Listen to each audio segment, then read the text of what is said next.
May amnesia daw po siya. Wala po siya maalala. Naku, mahirap yan. Ibig sabihin matatagalan bago siya makabalik sa kanila. Dito na pangisi si Hayami at ibinulong sa kanyang Itay ang balak niya.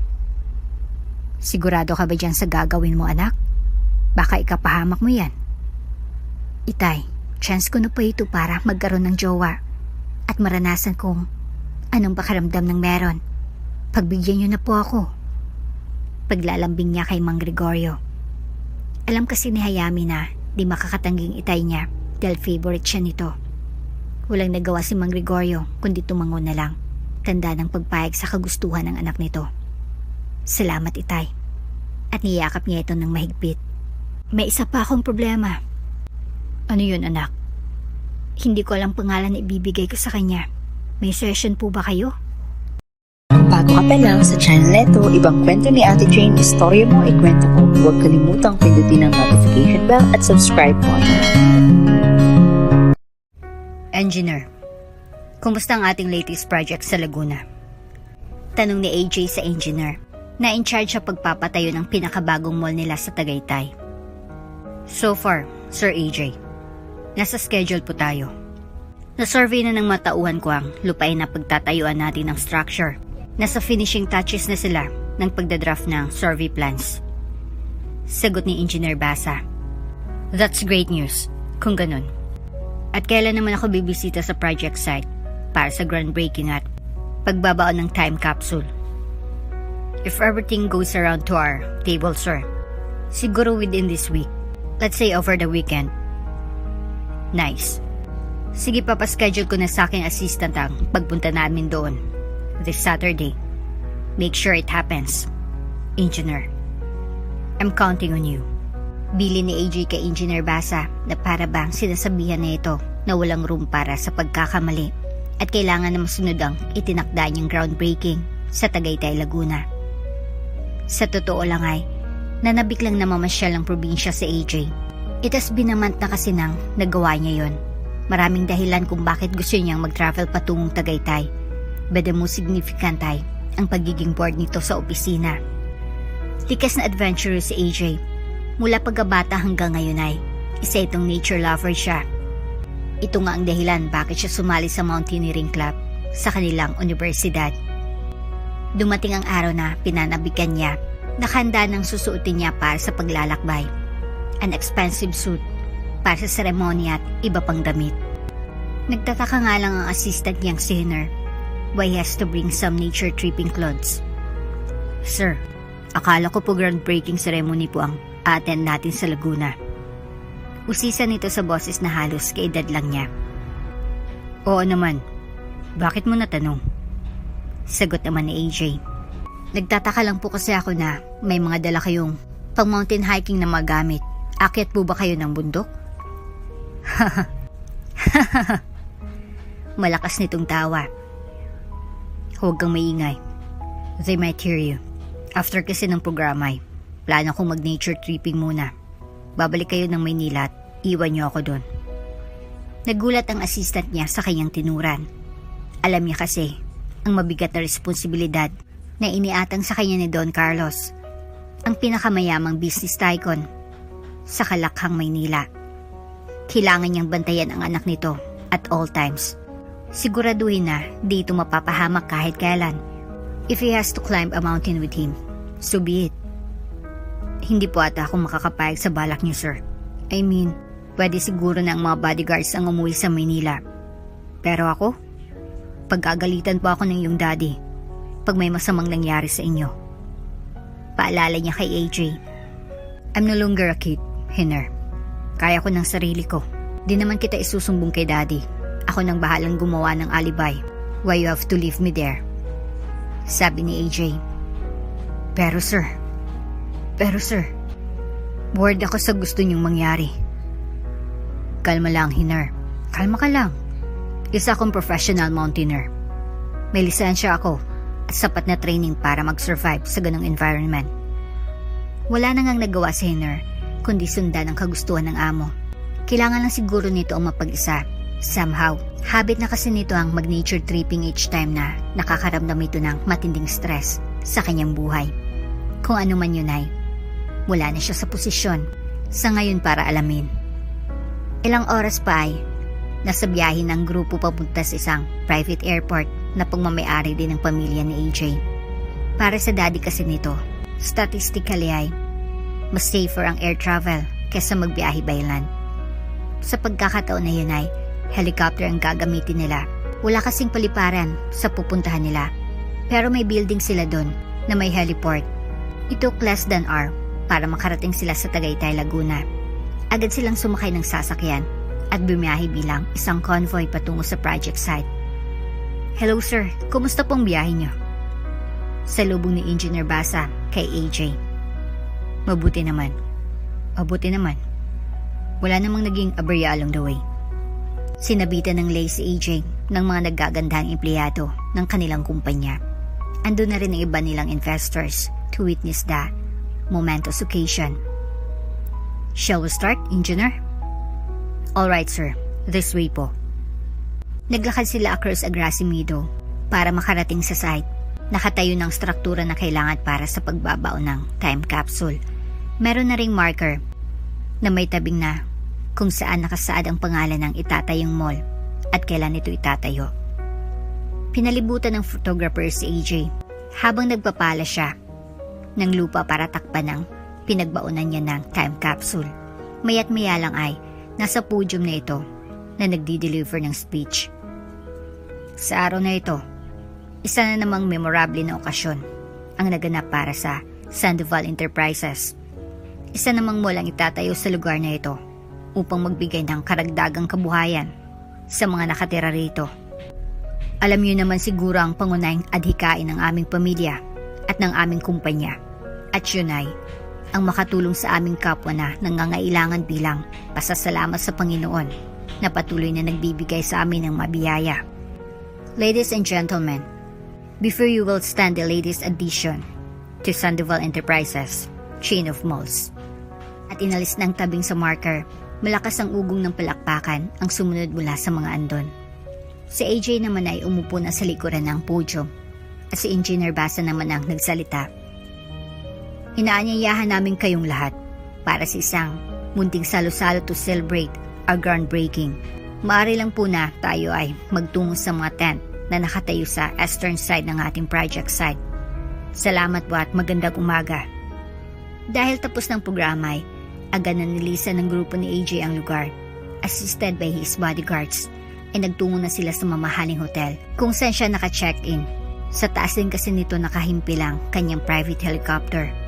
Dingid sa kalaman ng kanyang mga bodyguards ay may nakahanda ng sasakyan sa may basement. Nakatago ito sa plain sight para di mag-arouse ng suspicions. Isa itong Land Rover na may 4-wheel drive. Ito ang karaniwang ginagamit ng mga mountaineers. It is loaded with all the mountain climbing gears na kakailanganin niya. Matapos nilang magpahinga at kumain ay inutusan ni AJ ang mga bodyguards at ang driver niya na mauna na sila sa Maynila. Ibinili niya sa mga yon na may mahalaga siyang gagawin sa Laguna at di kinakailangan na malaman yun ng kanyang daddy, much less ang kanyang nervyosa na mami. "No, I'm all alone. Magagawa ko ng kahit ano nang walang nagbabantay sa akin." Bulong niya sa sarili habang umiinom ng alak sa bar ng hotel. Nakakasawa na rin kasi ang puro trabaho, as they say. All work and no play makes Jack a dull boy. Akala ni AJ na he will spend that night quietly. Subalit isang babae ang gagambala sa kanya. "Hi there." Bati nito sa kanya. "Napansin ko kasi mula sa malayo na nag-iisa ka. Need some company?" Dagdag na tanong nito. "Yes, mag-isa lang ako. Napagod kasi ako mula sa malayong biyahe." Masungit na tugon niya rito. "Wow ha, sure so mean. Sayang ka, ang gwapo mo pa naman." At bigla na lang lumayo ang babae. Natawa na lang si AJ dahil sa ginawa niya. Hindi niya kasi personalidad ang maging masungit lalo na sa mga babae. However, he really just wants to be alone that night. At sa tingin niya ay, yun lang ang tanging paraan upang makamit niya yun. Natural lang nalapitin siya ng mga girls dahil sa kanyang angking kagapuhan. He is a Phil Hispanic kasi, Ang kanyang daddy ay Kastila at ang mami naman niya ay Filipina. Kung tutuusin nga ay, mas mukha siyang artista kaysa sa isang mayamang bilyonaryo. Matapos uminom ay nanaog na ito sa kanyang room upang magpahinga.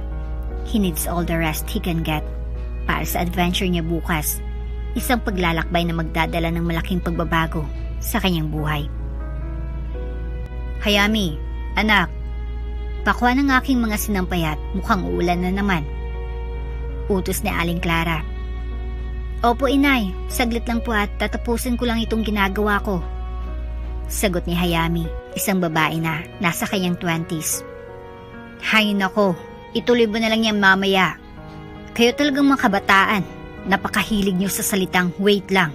Dalian mo na dyan. Sige na nga po.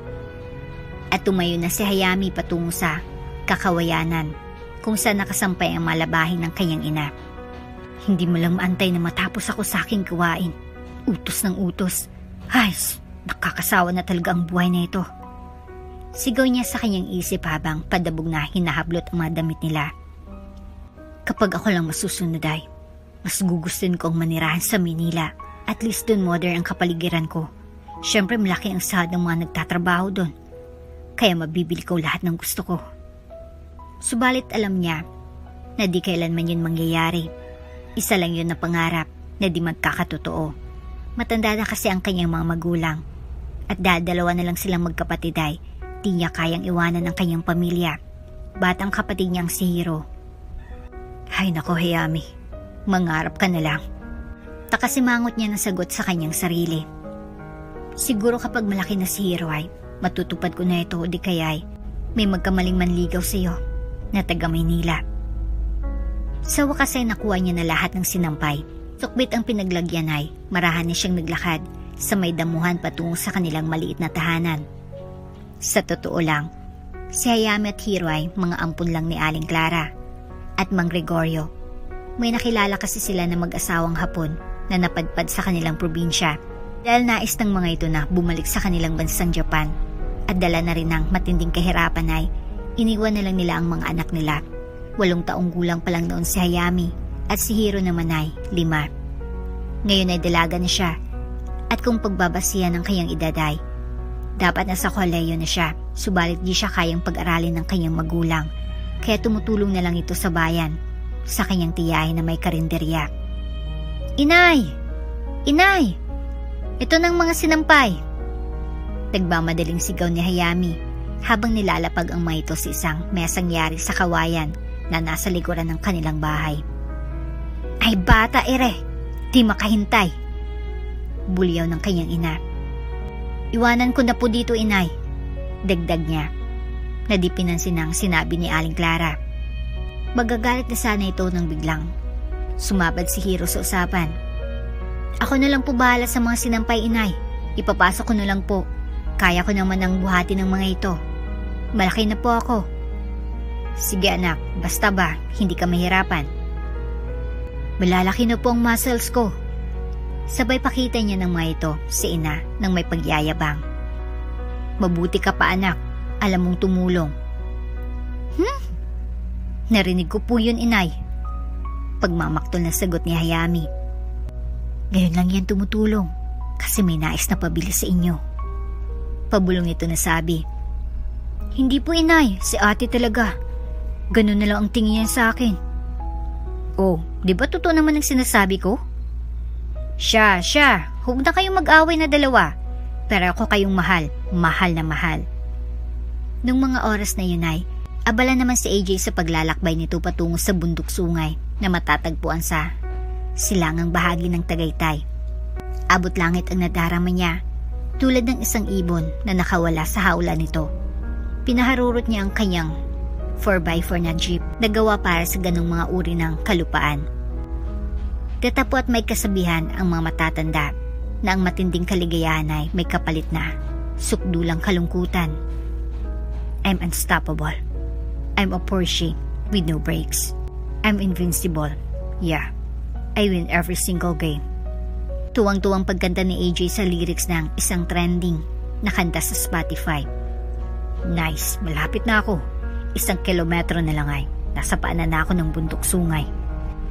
Dahil sa sobrang pananabikay, di niya namalaya na isang usa na bigla na lang tumawid sa daraanan niya.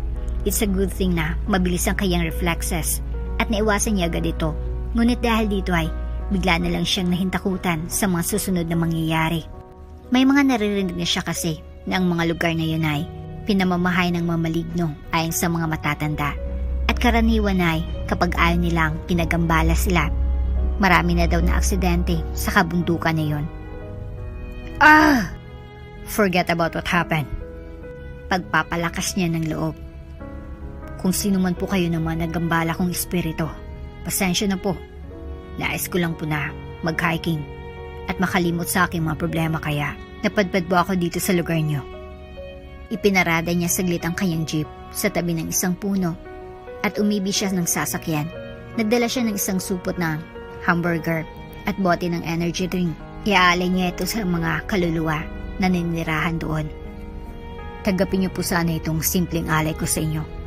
Tanda ko ay nagsasabi ng tapat at nangangakong hindi ko sisirain ang kalikasan sa kabundukang ito. Dagdag pa niya. Matapos siyang gawin yun ay nagpatuloy na siya sa kanyang paglalakbay. Mag-aalas 5 na nang marating niya ang campsite na napili niyang base sa topography map mula sa Google.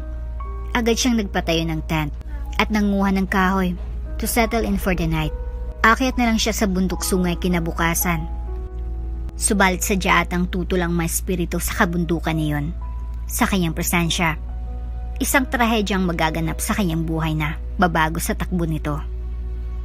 Wow, I never imagined na ganito kagandang bundok na ito this time of the year. Sambit niya sa sarili. Malamig at mahalimuyak ang mabulaklak na namumukadkad. Nasa gilid siya noon ng isang bangin. Nang naisipan niyang manguha ng mga ito. Nakakuha siya ng ilang orchids pero kung bakit ay parang may kung anong boses na bumulong sa kanya at nag-udyok na kumuha pa ng iba. Ayun, kakaibang halamang yun. I haven't seen it before. Maganda siyang alagaan sa aking hardin. I've got to have it. Sinubukan ni AJ na abutin ang rare orchid sa kanyang nakita. Subalit bigla na lang niyang naapakan ng isang madulas na bahagi ng bundok. Nahulog siya at tumamang kanyang ulo sa isang batong nakausli sa gilid ng isang talon bago siya tuluyang bumagsak sa tubig. Wala nang malay si AJ nung panahon na yon. Inaanod ng ilog ang katawan niya papunta sa lawa na malapit sa malawak na lupaing hitik sa kawayan at mga tanim na punong mangga. Hayami, anak, samahan mo nga ako sa manggahan. Mangunguha tayo ng magbunga na pwede nating ibenta sa bayan. Tawag ng kanyang itay na si Mang Gregorio. Ate, mari ba akong sumama sa inyo? Tutal wala naman kaming pasok ngayon at nagawa ko na rin lahat ng aking takdang aralin. Paglalambing ni Hiro. Nako, huwag ka na sa akin magpaalam, kay itay dapat. Binaling ni Hiro ang kanyang atensyon sa kanilang itay na noon ay abalang itinatali ang kalabaw na siyang hila sa kariton kung saan sila sasakay. Itay, sama po ako sa inyo sa pagkuha ng mangga. Pangulit ni Hiro.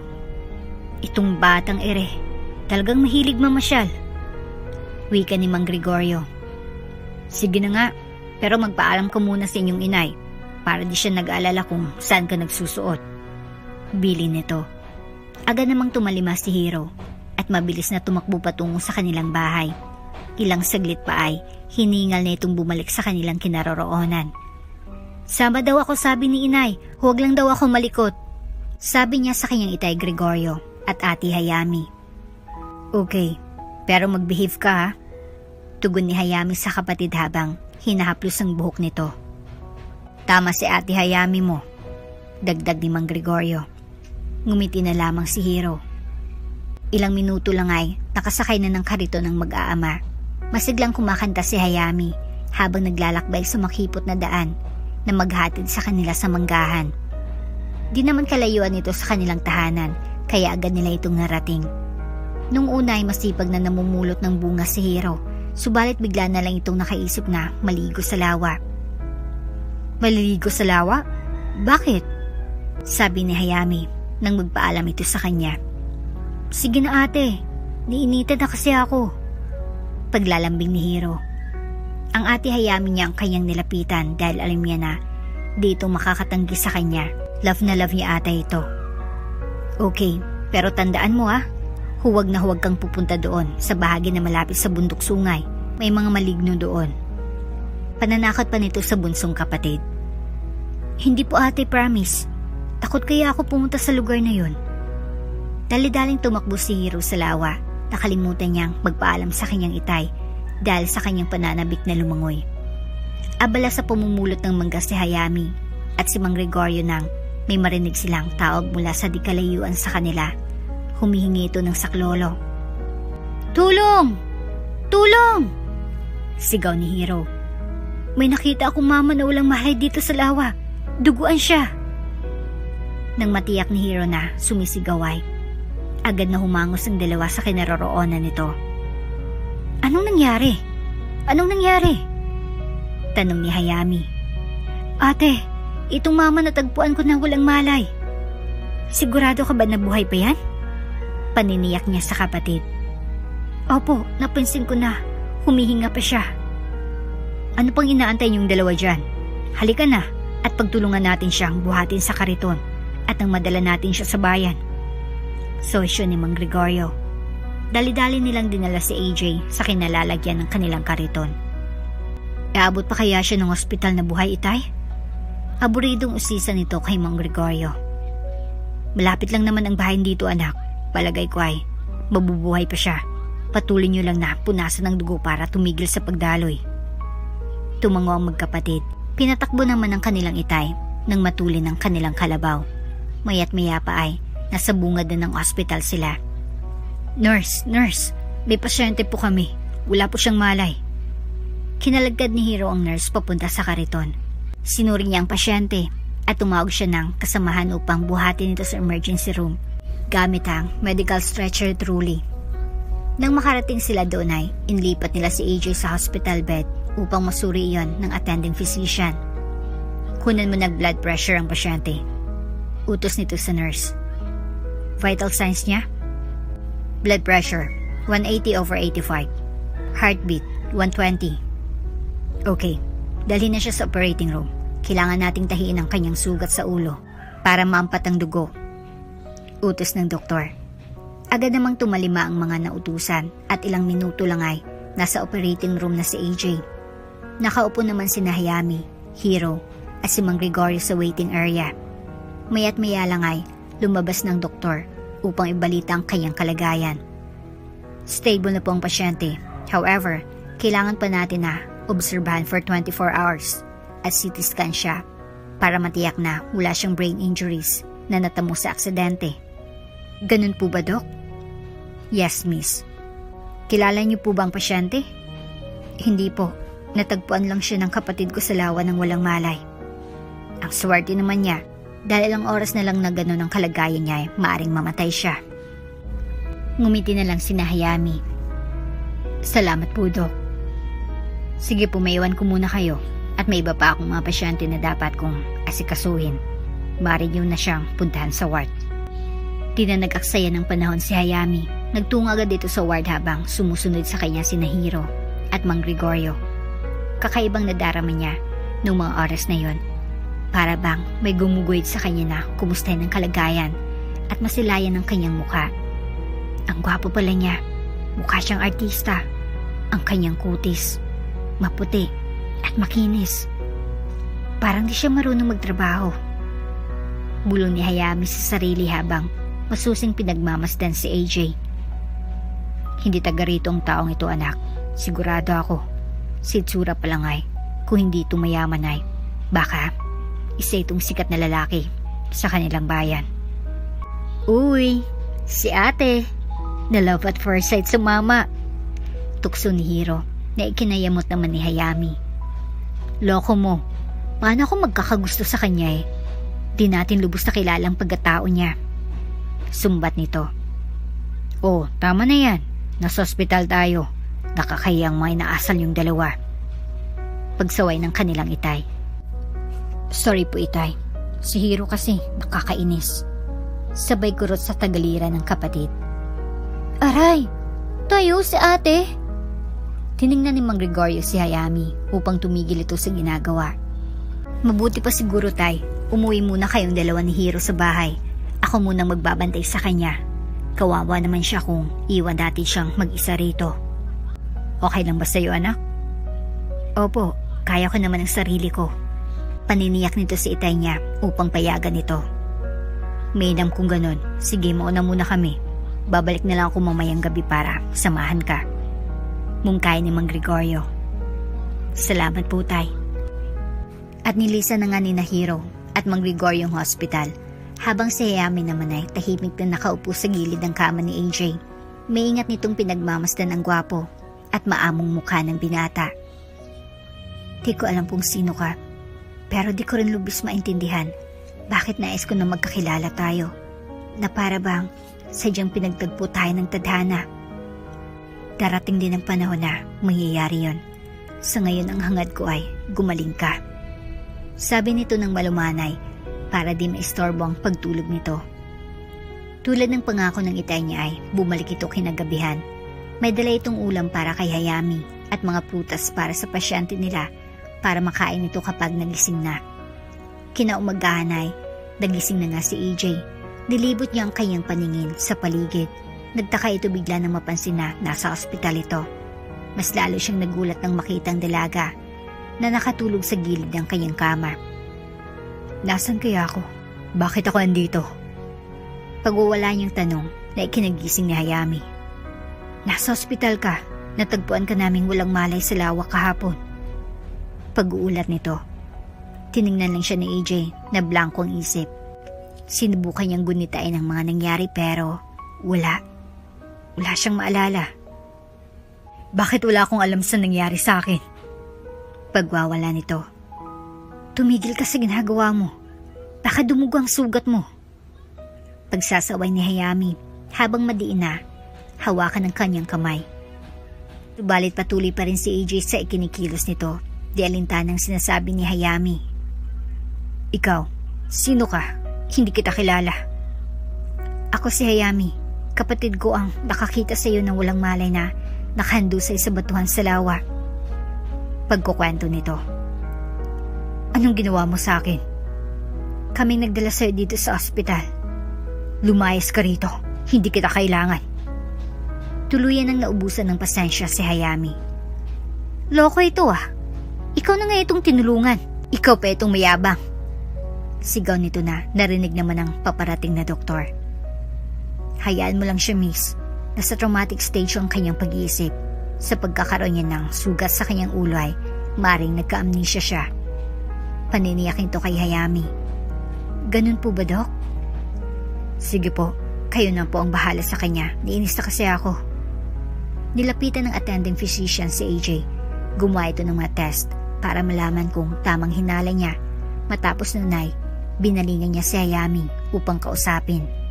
Mga reactions na nakikita mo sa kanya ay normal sa mga accident victims. Ang tawag dito ay post-traumatic syndrome.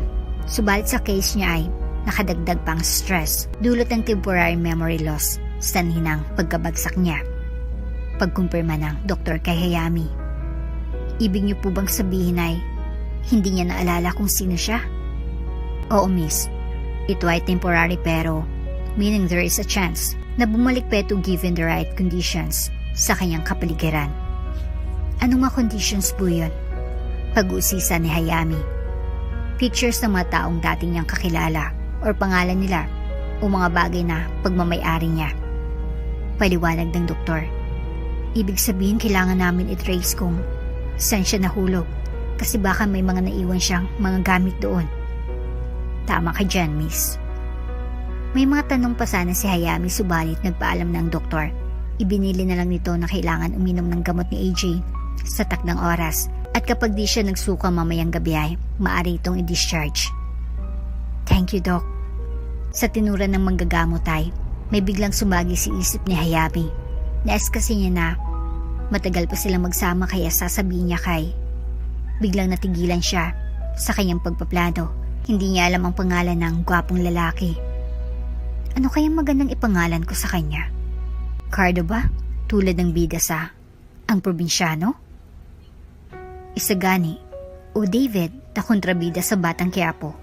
Gulong-gulong isip niya nung mga oras na yon, kaya't ipinasya na lang niya na matulog na lang muna. Nasa kasarapan siya ng tulog nang may maramdaman siyang kamay na pilit na gumigising sa kanya. Bagamat inaantok pa siya, pilit niyang ibinukha ang talukap ng kanyang mga mata upang makilala kung sinong nag-uuga sa kanya. Itay, ikaw pala. Akala ko na po kung sino. Hay naku, itong batang ito. Sino pa ba sa tingin mong dadalaw sa inyo rito? Tayo lang naman nakakaalam nandito yung lalaking yan. Nginitian niya ang anak. Ano nga palang sabi ng doktor sa kondisyon niya? May amnesia daw po siya. Wala po siyang maalala. Nako, mahirap yan. Ibig sabihin matatagalan bago siya makabalik sa kanila. Dito na napangisi si Hayami at ibinulong sa kanyang itay ang balak niya.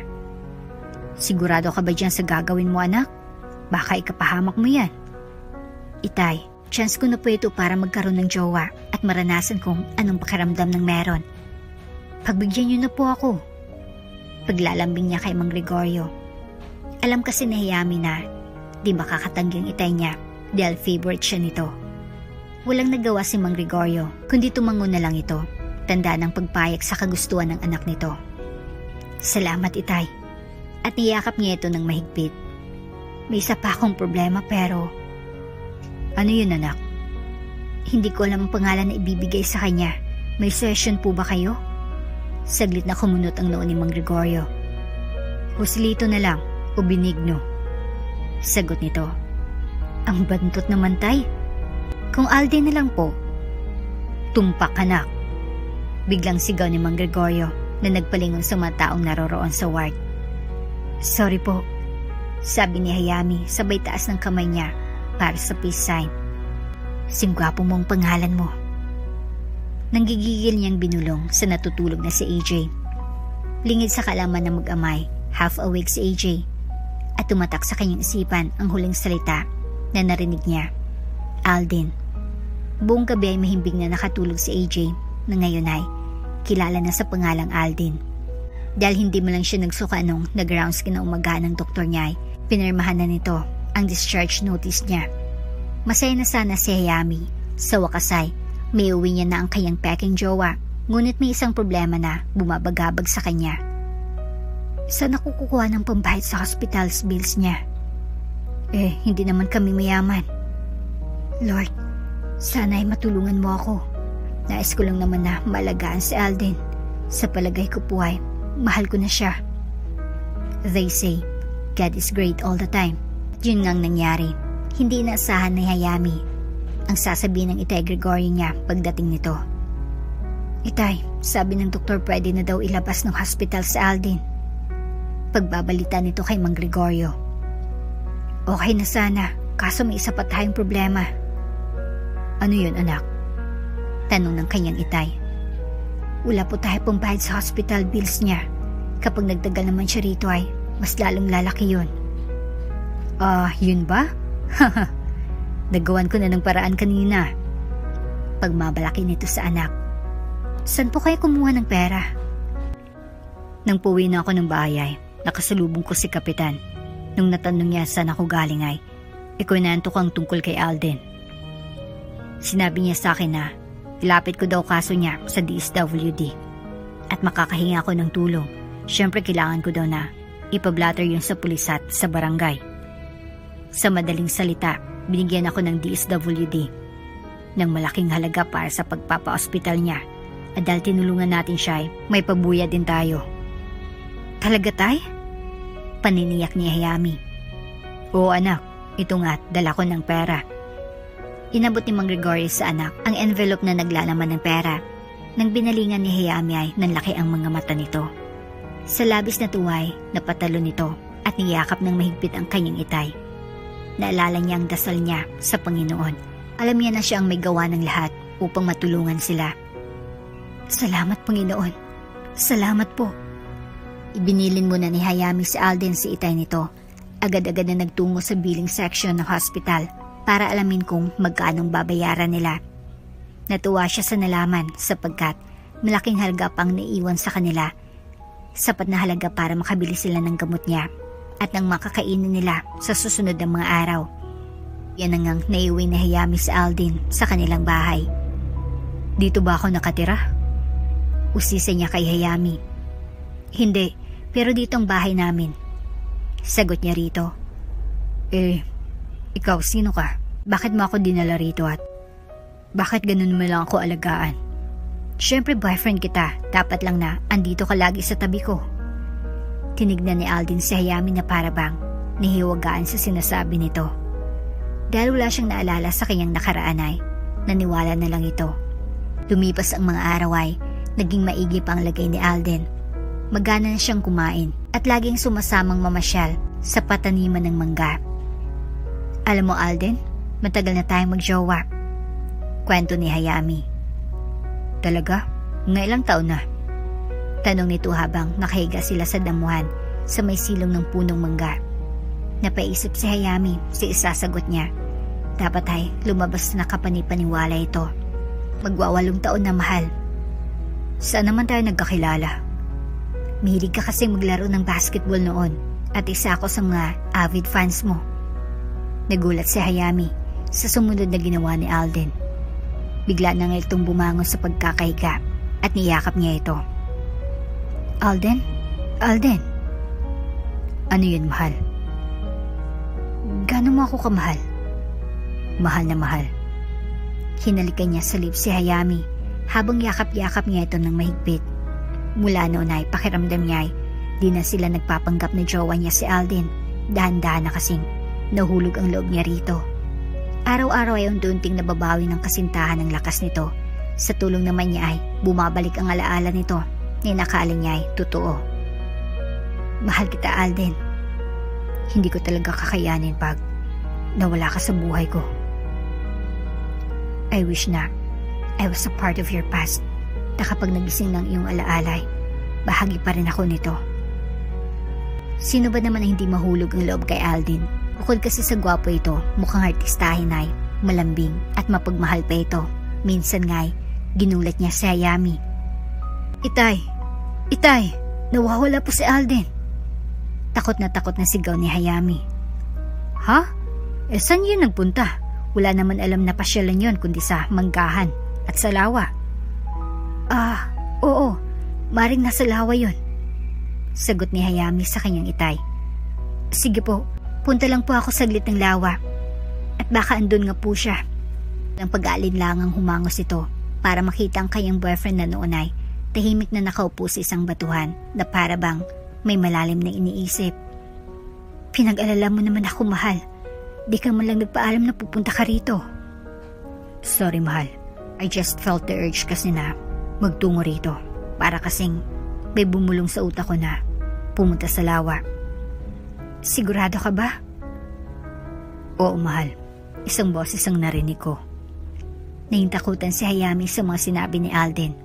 Dumating na bang oras na magkakahiwalay na sila? Sana'y huwag muna. Ngayon pa na natutunan niyo na itong mahalin. Nasaan ang Sir AJ mo? Bakit di mo siya kasama pabalik ng Maynila?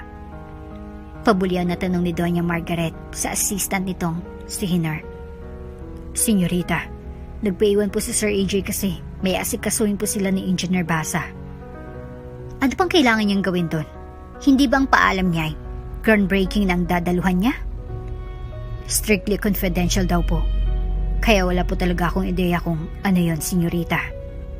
Ay, umalis ka na lang sa harapan ko. Mga wala kayong kwenta. Sigaw niya na dumagundong sa buong mansyon. Ang laki-laki ng binayad namin sa inyo upang bantayan ang aming anak na si Adrian. Ay palpak pa kayo.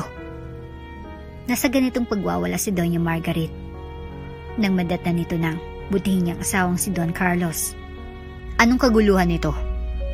Carlos, nawawalang anak natin si Adrian. Ito namang assistant niya ay walang nagawa. Totoo ba ito, Hinar? Tanong ni Don Carlos. Opo, senyorito.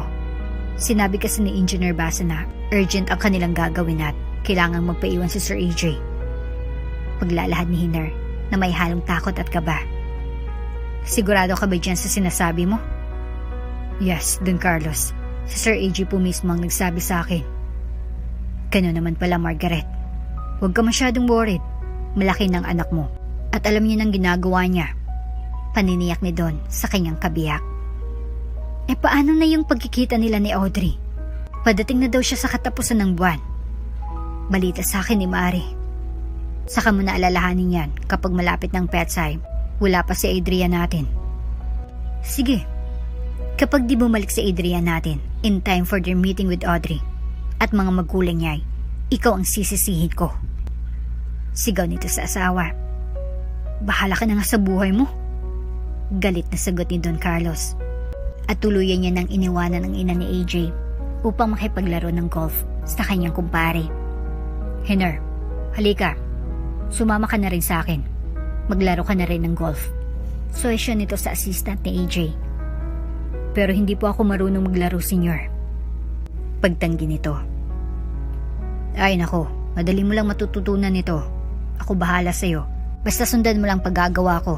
Sumama ka na at nang makaiwas ka sa bungangera mong senyorita. Dagdag pa ng Don na may kasama pang malakas na halakhak. Narinig ko yon, Carlos. Narinig ko yon, sabi ni Doña Margaret. Abay, sisirain mo pa ako ngayon sa assistant ng anak mo. Sinenyasan ni Don Carlos si Hiner upang dali-dali na silang umalis. Nakagawian na kasi ng Don na isama ito sa kanyang mga lakad pag wala doon si AJ. Same age lang kasi ang dalawa at may pagkakahawig. Umipas ang ilang linggo ay wala pa ni anino ni AJ ang nakita ng kanyang magulang. Nagsimula nang mag-alala ang mga ito. Ano na kayang nangyari kay Adrian? Bakit wala pa siya hanggang ngayon? Usisa ni Don Carlos kay Hiner. Isang araw na matsyempohan niya itong nakaupo sa kanyang opisina. Hiner kasi is not only an assistant to AJ. Gusto niya anytime ay matatawag niya ito kung may kailangan siyang paggawa. Hindi siya matatawag na utusan sapagkat mataas ang kanyang pinag-aralan sa isang sikat na universidad dito sa Maynila. His job is purely administrative.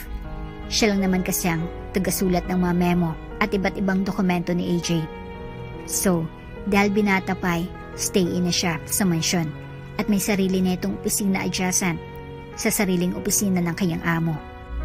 Nung araw na yun ay bigla na lang siyang tinawagan ni Sir AJ niya. Ikwento nito ang nangyari sa kanya at kung paano siya iniligtas ng isang magandang dalaga kasamang kapatid nito at ama nila. Inilad niyang nagustuhan niyang buhay probinsya at baka matatagalan bago siya makabalik ng Maynila. Sir AJ, aburido ng daddy niyo. Umuwi ka na rito. Pabulong niyang sagot sa amo niya. Hayaan mo sila. They deserve all the stress that they are getting right now. Matapos nila akong pag-aralin ay gusto nila na silang laging nasusunod sa mga affairs sa buhay ko. Inis na wika niya habang kausap niya ang assistant sa telepono. Gumawa ka na lang ng dahilan bakit nawawala ako. Nawala na lang sa kabilang linya ang kanyang boss.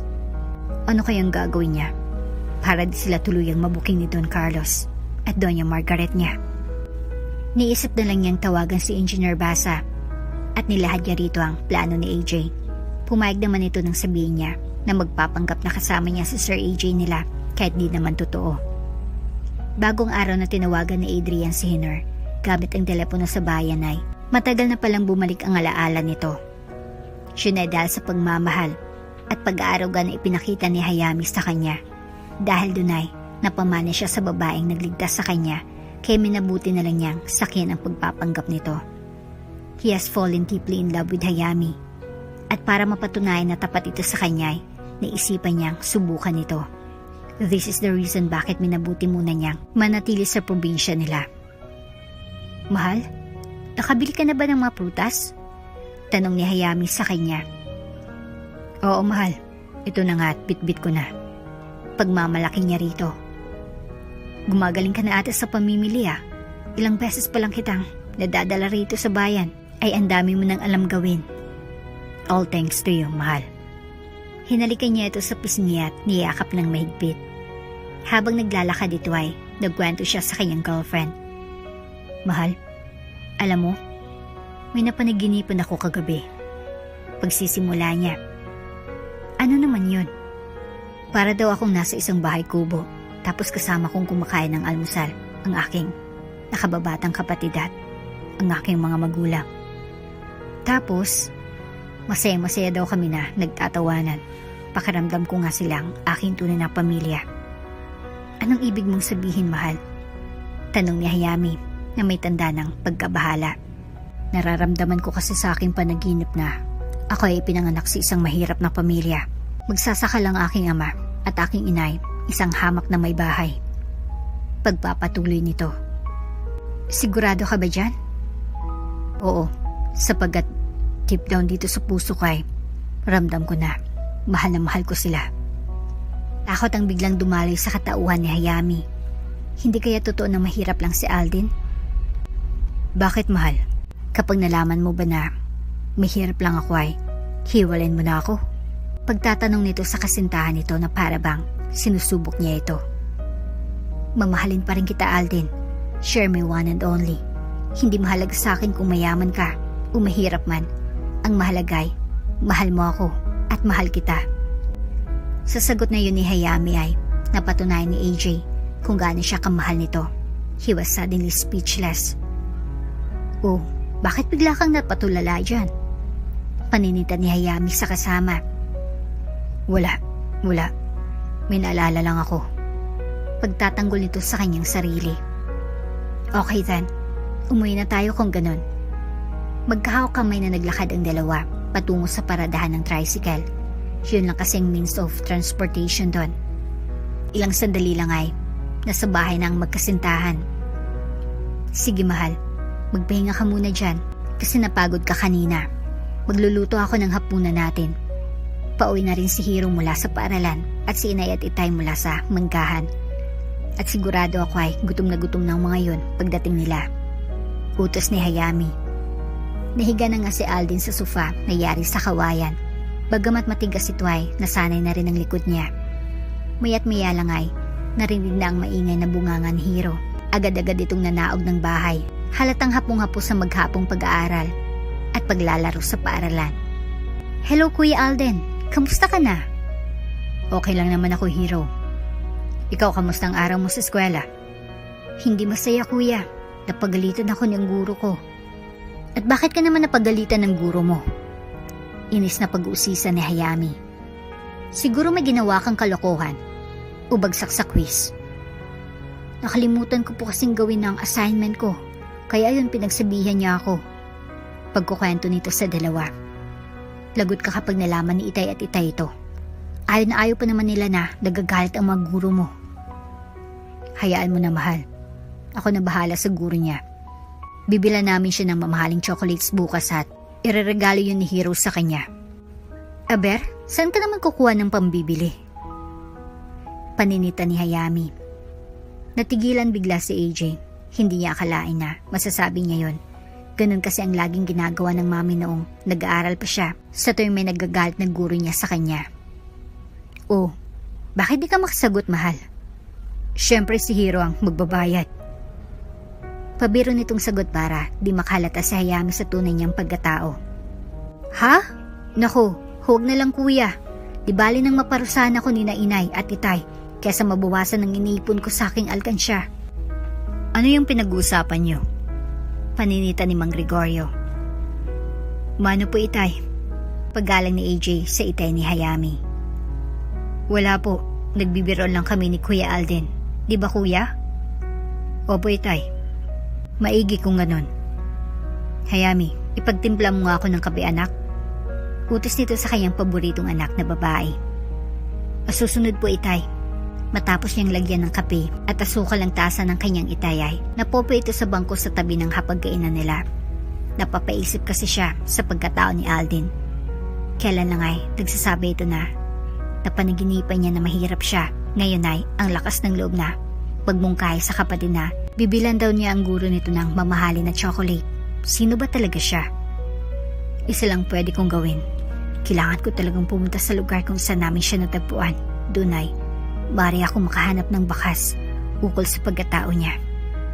Bulong niya sa kanyang sarili. Matagal na panahon na yun pero maaring andun pang naiwan niyang gamit. Dagdag pa niya. Para di mahalata ng kanyang mga kasama sa bahay, ay lumabas na ito mula sa kusina, dalang kape ng Itay niya. Ito na pong kape niyo, Itay. Salamat, anak. Siya nga pala, Alden. Ngayon na unti-unti nang bumabalik ang alaala mo. May ideya ka na ba kung saan ka nakatira? At anong uri ng pamilya meron ka? Mahirap ba o mayaman? Pagbaling ni Mang Gregorio sa kasintahan ng anak. Buti at natanong niyo yan, Mang Gregorio. Kanina lang po ay kunento ko kay Hayami ang tungkol sa panaginip ko. Inilahad niya yon ng walang labis at kulang tulad ng pagkakasabi niya kay Hayami. Ibig mo bang sabihin ay mahirap ka din katulad namin? Maaari po, Mang Gregorio. Ang hirap atang paniwalaan yun, iho. Unang-unay, mistiso ka. Ngayon lang kasi ako nakakita ng mahirap na ganyan ang kutis. Pangalawa, walang kalyo iyong mga kamay. Palatandaan na di ka batak sa mabibigat na trabaho. Subalit yun po ang nasa panaginip ko. Pilit niyang sinasabi sa matanda. Ganito na lang, bukas ay sumama ka sa akin sa manggahan. May mga gagawin tayo at doon natin mapapatunayan kung galing ka nga sa mahirap na pamilya. Sige po, Mang Gregorio. Sa kanyang isip ay nag-aalala si AJ. Dito na ata siya magbubuking ni Hayami at ng pamilya nito. Parang mas maigi pa na umamin na siya sa kasintahan habang maaga pa. Sigurado kasing hiwalayin siya nito kapag nalaman niyang nagbabalat kayo siya. Matapos maghapunan ng dumating inay ni Hayami at Hiro ay natulog ng mag-anak. Maagang pupunta kasi ng manggahan si Mang Gregorio at Alden kinaumagahan. Asan ang anak mo, Carlos? Ilang araw ay nakatakda ng pumunta rito si Audrey at ang pamilya niya. Nag-aalalang sambit ni Doña Margaret. Hiner, di pa tumatawag ang Sir AJ mo? Hindi pa po, Senior Carlos. May nangyari na atang masama sa kanya. Dati-rati kasi ay nagpaparamdam yun agad kapag naisipan niyang magbakasyon ng matagal. Hayaan niyo po, susubukan ko po siyang i-contact sa smartphone niya. Baka po kasi busy lang yun sa ginagawa nila ni Engineer Basa. Salamat, Hiner. Sana'y makausap mo siya at nang maibsan naman ang worries namin ukol sa kalagayan niya. Sinusubukan ni Hiner na i-contact ang amo nito, ngunit ang tanging nakukuha lang niya ay ang makatagang, "The number you dialed is out of coverage area. Please try again later." Naesma niyang tulungan ang mga magulang ni AJ hanggang doon na lang ang abot ng kanyang makakaya. Maagang maagay, gising na si AJ na nagpapanggap na si Alden. Nagtimpla na ito ng kape niya at tahimik na nakaupo sa may labas ng bahay ng Hayami. Nagmumuni ito kung ano ang kanyang gagawin. Sa araw na yun kasi ay susubukan siya ni Mang Gregorio. Wala namang masamang intensyon ng matanda. Ang tanging nais lang nito ay ang malaman ni Alden kung saan siya nanggaling. Handa ka na ba, iho? Isang malumanay na boses ang narinig ni Alden mula sa kanyang likuran. Si Mang Gregorio pala, gising na rin ito at marahang hinahalo ang mainit na tasa ng kape na hawak nito. Kayo po pala, Mang Gregorio. Sagot niya. Oo naman po, ito nga't nagpapakondisyon na ako. Sabay taas niya ng tasa ng kape na hawak niya. Di ko alam na mahilig ka pala sa kape. Usisa ng matanda. Dati pa po, ito po kasi ang karaniwang ginagawa ko pagkagising at bago magtrabaho. Trabaho? Ibig sabihin may trabaho ka dati?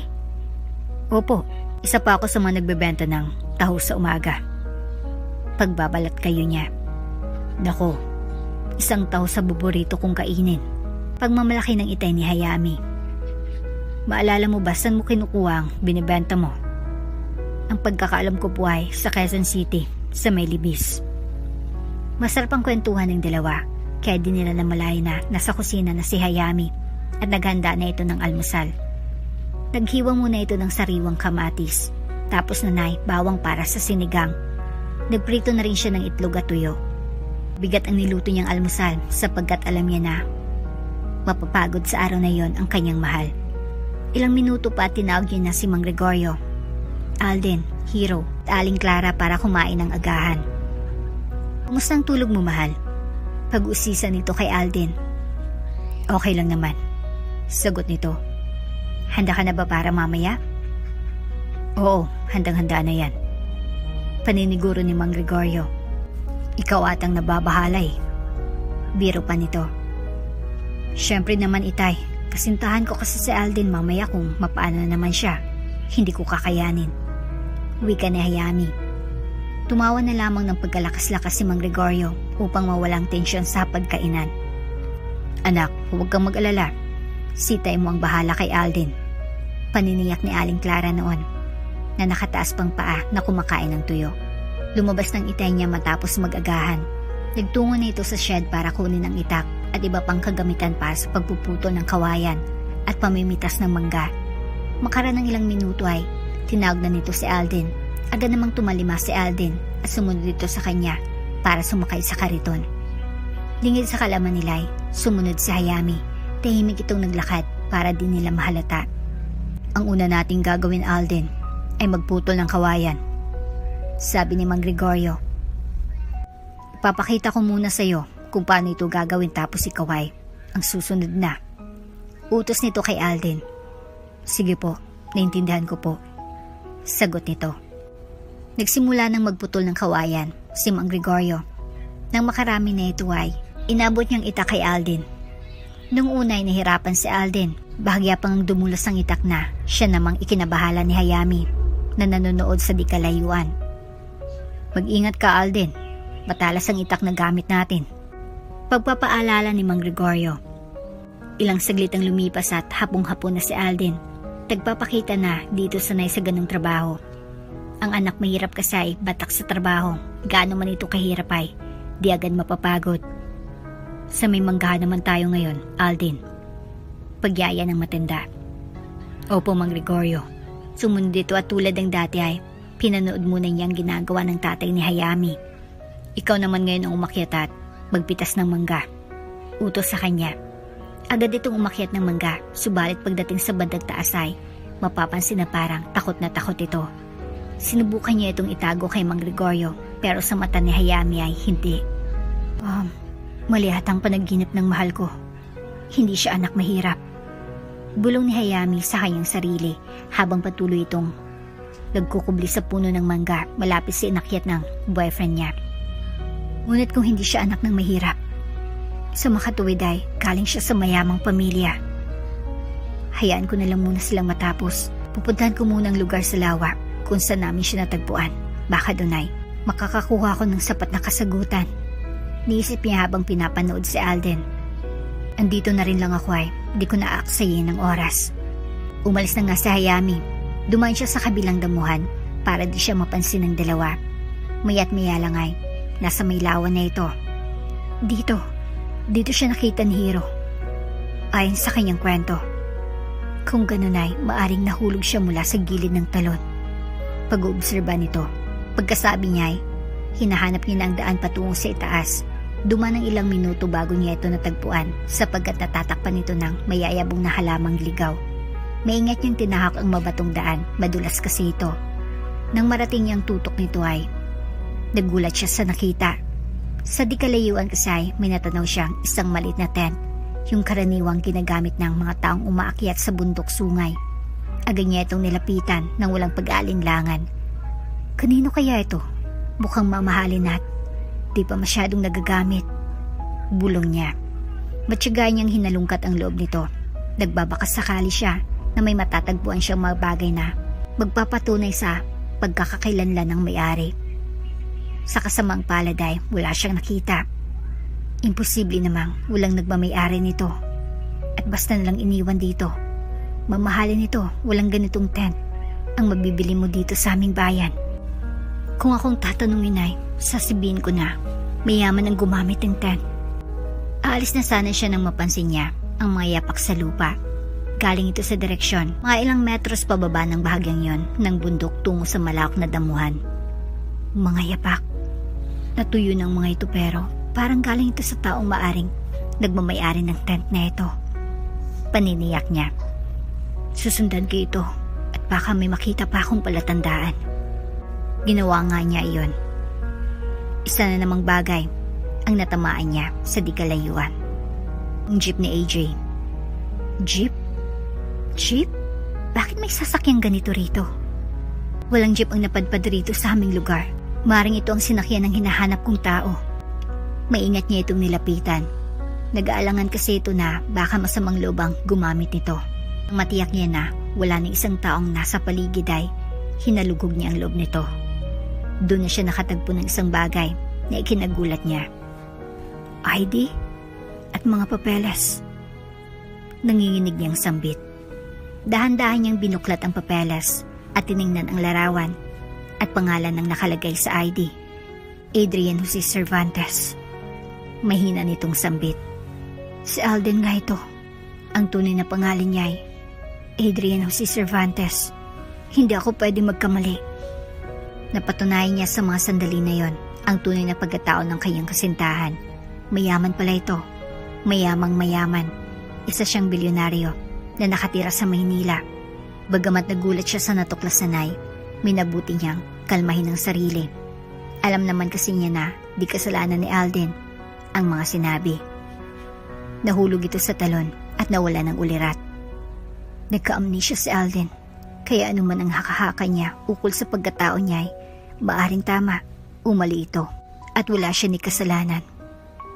Hinakot ni Hayami ang mapapeles at dili-dali itong bumalik sa manggahan. Ngayon ay alam niya na ang tunay na pagkakailanlan ng kasintahan. Ang malaki nga lang na palaisipan sa kanya ay kung mamahalin pa ba siya nito kapag nalaman nito ang katotohanan. Mas makabubuti na itago ko na lang munang nalaman ko. Suwesyon niya. Sigurado ako na magbabagong paningin niya sa akin kapag alam niya na kung sino siya talaga. Subalit di kaya ikigalit ang paglihim ko ng kanyang pagkatao. Para ko kasi siyang niloloko kapag ginawa ko ito. Sa totoo lang ay, alam na ni Alden kung sino siya talaga.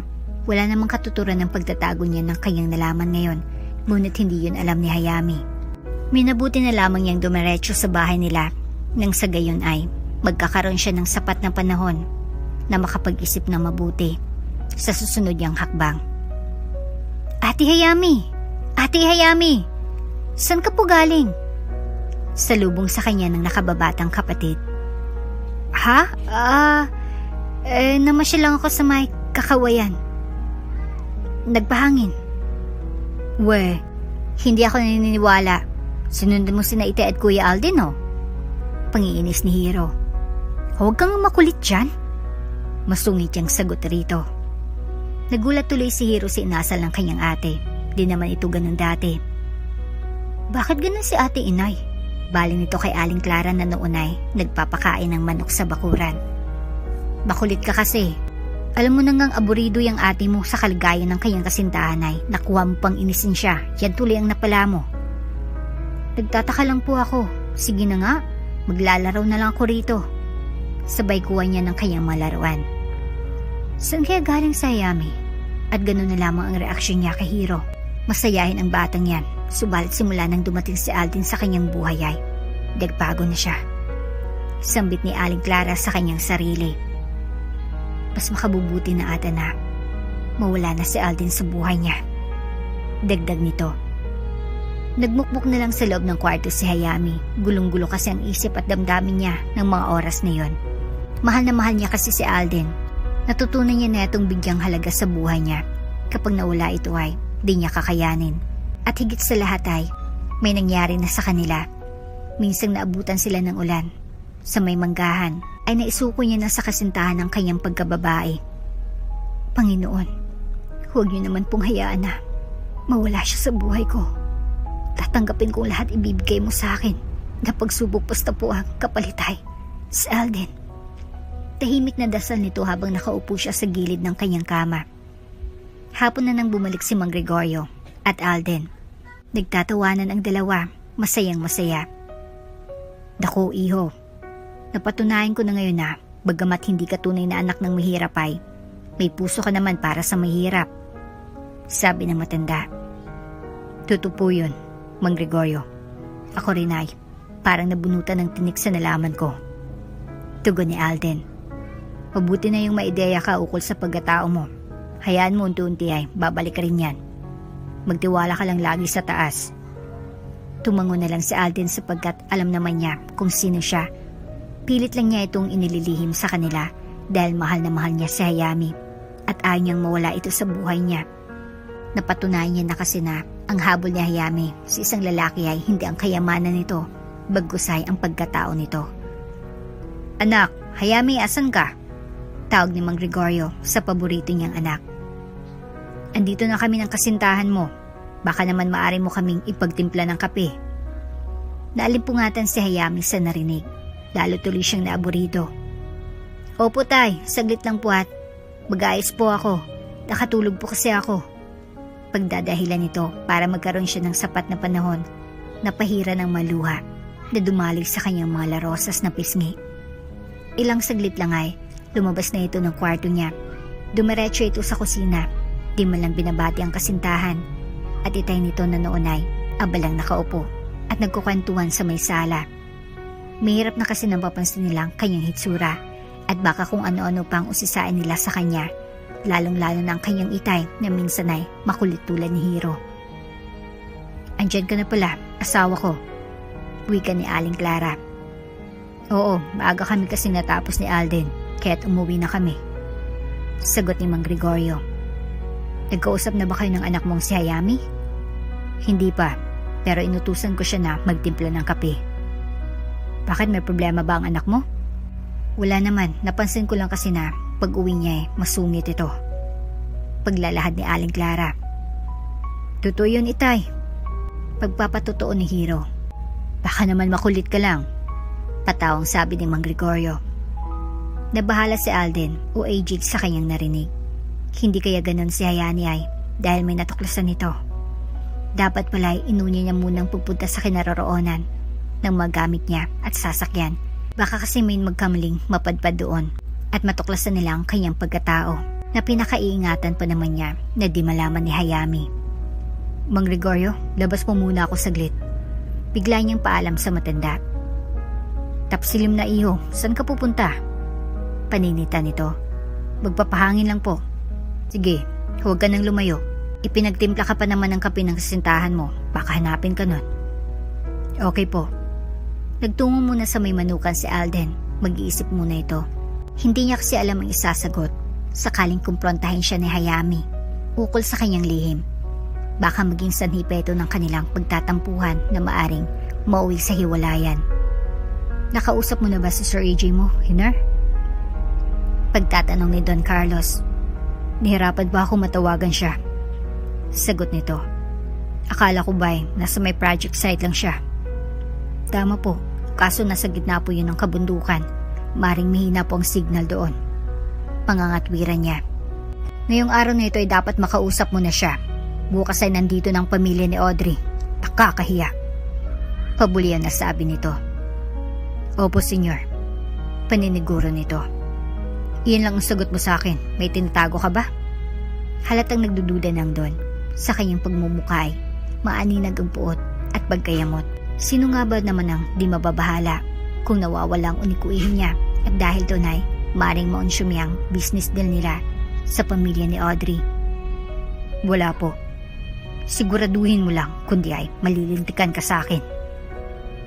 Nasa ganong pagtatalo ang dalawa nang bigla na lang hinawakan din Don Carlos ang kanyang dibdib. Hindi ako makahinga. Hindi ako makahinga. Mga huling salitang nasabi niya bago itutuluyang nawala ng malay at bumagsak sa sofa kung saan siya nakaupo. Tulong! Tulong! Palaw ni Hiner. Inatake sa puso si Don Carlos. Tumawag kayo ng ambulansya, dali! Utos nito sa mga maid na dumating. Anong nangyari? Anong nangyari sa asawa ko? Tanong ni Doña Margaret.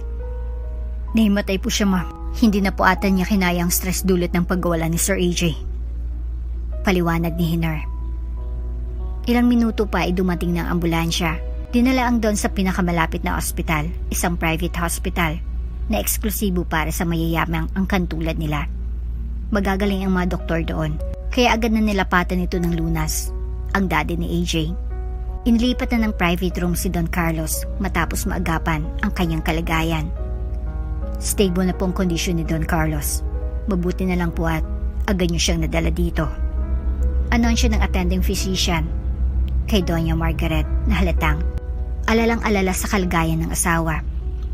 Dati na kasing na heart bypass ang asawa niya at alam niya na isa pang malubhang atake nito sa puso ay maaring ikamatay na nito. Salamat naman po kung ganun, Dok. Pasasalamat niya. He is on the road to recovery. Iwasan na lang ni Don Carlos ang too much stress and he needs to get enough sleep to avoid this from happening again. Mahigpit na bilin nito kay Doña Margaret. Narinig mo ba yun, Hiner? Yes, senyora. Ngayon din po ay susubukan ko ling i-contact si Sir AJ para ibalitang nangyari kay Don Carlos at hikayatin na umuwi na ito. Paniniguro nito sa kanyang among babae. Kinabukasan ay nagpaalam si Alden na pupunta ng bayan kay Mang Gregorio at Aling Clara. Idinahilan niya na may bibisitahin siya subalit ang tutuway tatawagan niya si Hiner para mangamusta. Sigurado ka ba na kaya mo nang mag-isang pumunta ng bayan? Tanong ni Aling Clara. Palagay ko ay alam ko naman po. Tugod niya. Mas maigi siguro na samahan ka pa ni Hayami at Hiro. May papabili rin kasi ako sa kanila para sa iluluto kong kakanin. Sige po, Aling Clara. Tatanggi sana ito ngunit naisip nito na baka pagdudahan siya ng ina ng kasintahan. Nakakalata na kasi ang mga ito na nagbabalat kayo lamang siya na may amnesia. Lalong-lalo na si Hayani na ilang araw na ring di siya kinikabo. Kuya Alden, bilan mo naman ako ng ice cream. Paglalambing ni Hiro sa kanya. Anong flavor ang gusto mo? Tanong nito. Cookies and cream kuya, masarap kasi yon. Okay, kumuha ka na at babayaran ko mamaya. Ikaw mahal, anong gusto mong bilhin? Usisay niya kay Hayami. Bakit may pera ka ba? Tanong ng kasinta na may kasamang pang-aasar. Syempre, ikaw magbabayad. Pananakip ni Alden para ni makalata ang nobya. Sabi na nga ba puro ka lang kayabangan. Sabi nito. Patapos mag-grocery ay nagpaalam muna si AJ na may pupuntahan saglit. Pinayagan naman siya ni Hayami kasi gusto nitong malaman kung nagsisinungaling ito sa kanya. Dito muna kami sa shopping center. Maglilibot muna kami rito ni Hiro. Magkita na lang tayo sa tindahan nito makaraan ng 1 oras. Bili nito kay Alden. Tumangon na lamang ang nobyo at umalis na ito na parang nagmamadali. Hindi na nag-aksaya ng sandali si Alden. Agad niyang tinawagan si Hiner habang pinagmamasdan naman siya ni Hayami sa di kalayuan nang hindi niya namamalayan. Nasa hospital ang daddy mo, Sir AJ. Pagbabalita ni Hiner. Ganun ba? Paano kaya ito?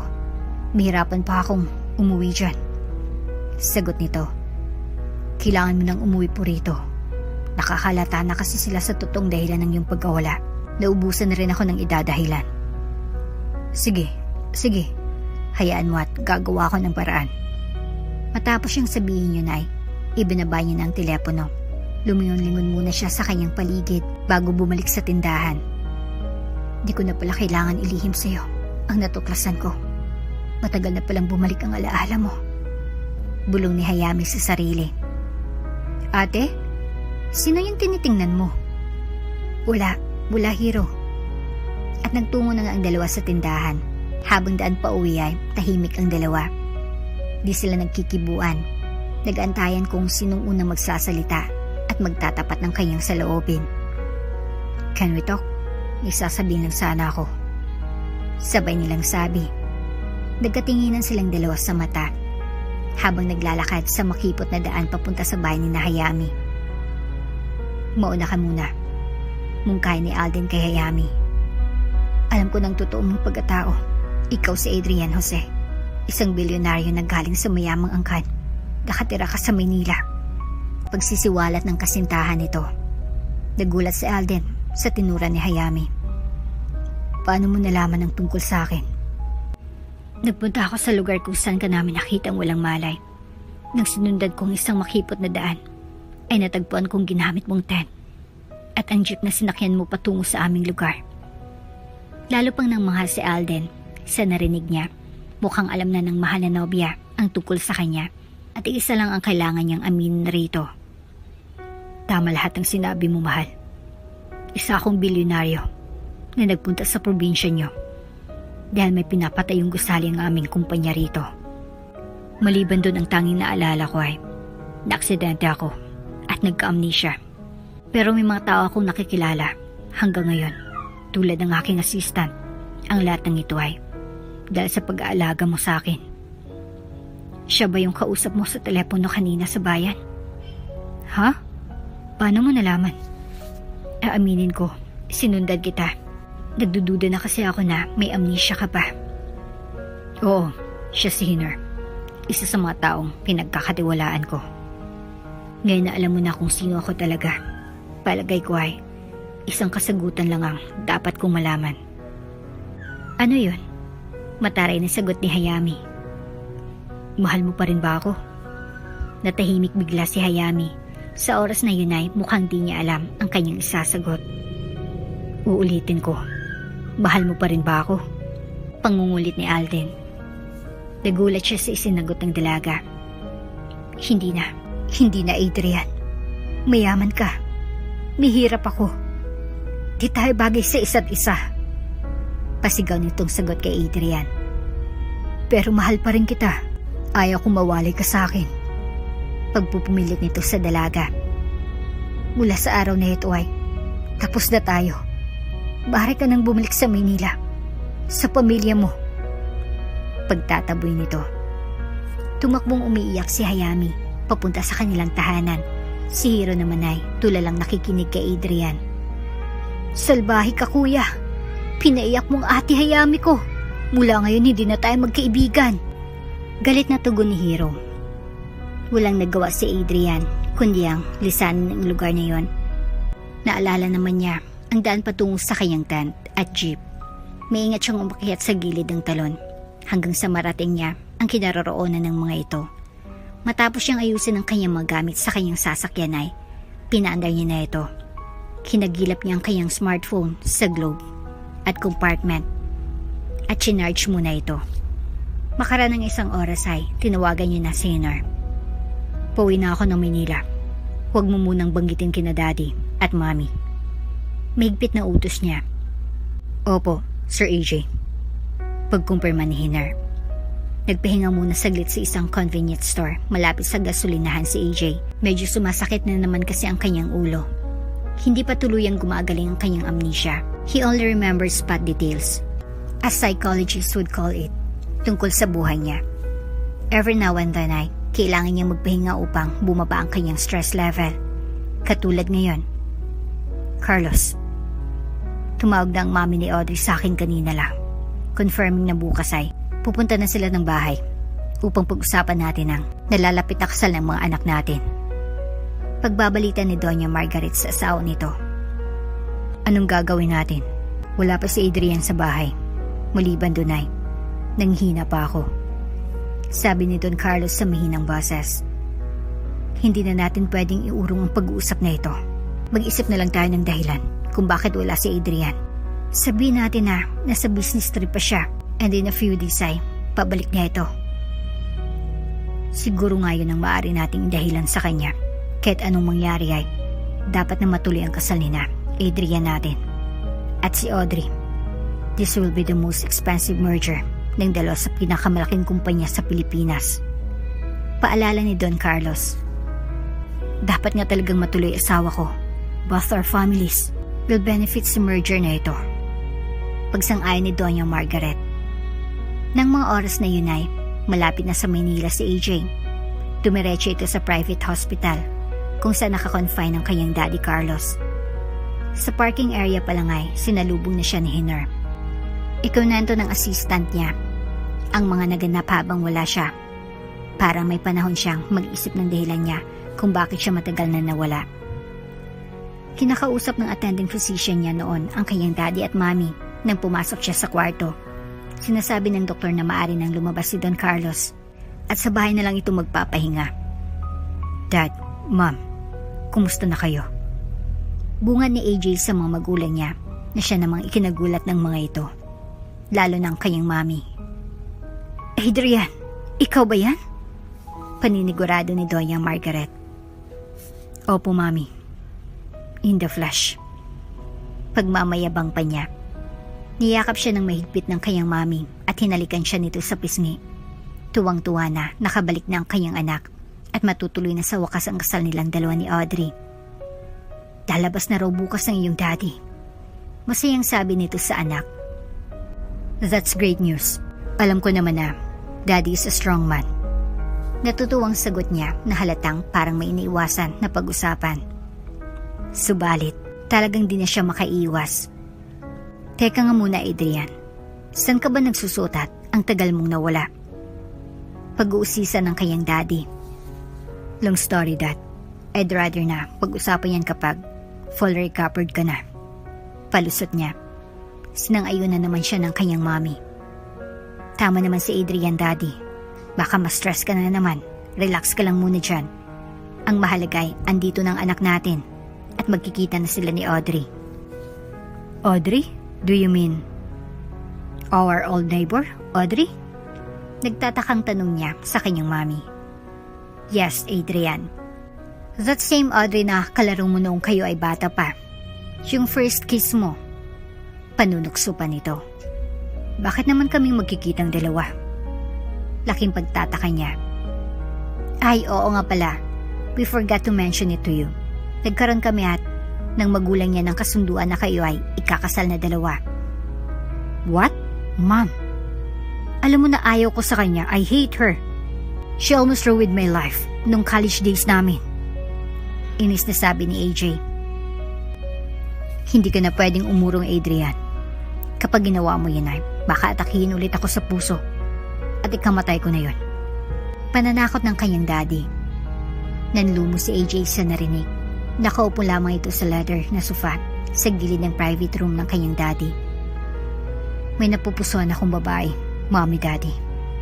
Siyang gusto kong pakasalan at hindi si Audrey. She is so much better than her. She saved my life. Sigaw ng utak niya. Ngunit paano ako tatanggi kung tinatakot mo ako na mamamatay ka kapag di ko sinunod ang kagustuhan mo?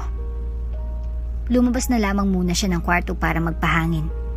Dumiretso sa cafe ng ospital at nag-order ito ng coffee. He needed time to process everything na nangyari. Susundan na sana siya ng kanyang mami, subalit pinigilan ito ng kanyang daddy. Hayaan mo muna siyang mag-isa. He needs to think things through. Paniniguro ni Don Carlos. Pero baka mawala na naman siya. Pag-aalala ni Doña Margaret. Kilala kong anak natin, mami. Lalaki siya. Sigurado ka dyan? Oo, sigurado ako. Kahit tutol si AJ, natuloy pa rin ang pag-uusap. Nagkasundong parehas na panig. Na ikakasal sila sa Cathedral de San Miguel, Arcangel, makaraan ng 1 buwan. Kailangan na daw agad silang makasal kasi the month after that ay alis na ulit papunta sa isang business trip sa Audrey. Mabilis ang paghahanda para sa kasal ang naganap at dahil mayaman ang parehas na ang kanay, may sikat na fashion designer ang nagtahi ng damit ng pangkasal ng groom, bride at ang kanilang mga abay. Subalit, buo ng pasya ni AJ. May gagawin siya sa araw ng kasal nila na ikakagulat ng lahat. Si Hayami ang mahal niya at hindi si Audrey. Habang nakatayo si Adrian, nakilala sa palayan na AJ, sa harapan ng altar ng Cathedral de San Miguel, Arcangel. Isang luma at makasaysayang simbahan sa kalagitnaan ng Intramuros, Manila. Ay di mawaglit sa kanyang isipan ang mukha ng kaisa-isang babaeng nagpatibok ng puso niya, si Hayami. Mababanaag sa kanyang gwapo at mistisong mukha ang pagkakabalisa. Malalim ang iniisip kung tama nga ba ang pagpapakasal na gagawin niya sa araw na yon. Sa totoo lang ay, pinipilit lamang siya ng daddy niya na gawin ito. Wala ni gahiblang bahid ng pagmamahal siyang nararamdaman para kay Audrey. Unika iha ng mga Monteverde, isa sa mga kilalang pamilya ng lungsod sa larangan ng import and export business ng mga luxurious brands ng kotse. Kundi lang nagbanta si Don Carlos na mamamatay siya sa atake sa puso kapag di niya sinunod ang kagustuhan nito, ay di niya kailanman gagawin ito. Dito ka muna at ako ay pupunta saglit sa comfort room. Paalam niya sa kanyang best man na si Miko. Comfort room? Di ba kagagaling mo lang dun kanina lang? Sabi nito kay AJ. Kasalanan ko ba na naiihi na naman ako? Ay, kilala kita, AJ. We have been together since preschool. Ang mga ganyang alibay mo ay di nabebenta sa akin. Bakit? Ano ba sa tingin mong binabala kong gawin? Tumakas. Oo, tumakas. Kanino ka pa napansin na tulala ka? At pag ganyan ang itsura mo, Iisa lang ang plano mo. Dagdag ng kababate niya. Kahilingan ng mahal kong daddy ang ikasal kami ni Audrey. Kaya tutuparin ko yon. Nangako ako sa kanya. Sana nga nagsasabi ka ng totoo. Because you know how devastated he would feel kapag tinakasan mong kasal niyong dalawa. So, can I go now? Unless gusto mo akong maihi ako sa pants ko. Then as my best man for this wedding, she would have helped me to find a new pair. Pambubos ka niya kay Miko. Saglit na napaisip ang kanyang kaibigan. Baka naman this time ay nagsasabi ito ng totoo. Alright, go ahead. Papayag ka rin lang naman. Ang dami mo pang sinabi. Patawang tugon ni AJ. Lumipas ang 25 minutes ay ni anino ni AJ ay di nakita ni Miko. He is starting to worry. Much to feel desperate sa nangyayari. Sinundan niya ito sa comfort room ng simbahan at nagulat siya sa nakita. Nakasampay sa isa sa mga cubicle ang damit pangkasal ni AJ pero wala ng kanyang kaibigan. Tumakas na nga ito. Tumakbo siya palabas ng cathedral. Nagbabaka sakaling baka maabutan niya pa ito. But he was too late. AJ is gone. Agad niyang hinagilap ang kanyang phone at tinawagan ang sekretarya ni Don Carlos na si Sofia. Nireport nito ang nangyari. What? Nawawala si AJ? Sigaw nito sa kabilang linya. Totoo, Sofia. Nagpaalam lang siya na ihi tapos nung sundan ko. He was long gone. Paliwanag ni Miko sa kausap. Sinusubukan niyang i-justify na di niya kasalanan ang naganap. Naniniwala naman ako sa'yo. Stubborn kid yan si AJ at alam ko na capable siyang gawin yon. What should we do now? Tanong nito na may pag-aalala sa tono ng kanyang boses. I will think of something. Huwag mo na natin ipaalam kay Don Carlos ang nangyari. Susul ni Sofia kay Miko. Payag ako, but we have to be quick. Kasi ilang minuto na lang ay parating na rito ang bridal car. Dala si Audrey. After their conversation ended, ay agad na nag-isip ng estraheya si Sofia. Kung ano man yun ay dapat di sila papalpak. Kundi ay lagot sila paras ni Miko sa kanyang amo. It could mean her job at mawawala ng tiwala ang Don sa kababata ni AJ. Nasaan ka na, AJ? Has, you're such a badass. Tili niya habang nasa loob siya ng ladies powder room ng 5-star hotel kung saan naka-check-in ang daddy at mami ni AJ bago sila pumunta ng cathedral. Samantala, malayo na si AJ sa Maynila. Masaya na itong nakasakay ng taxi patungo sa airport kung saan nakahimpi lang kanilang private jet.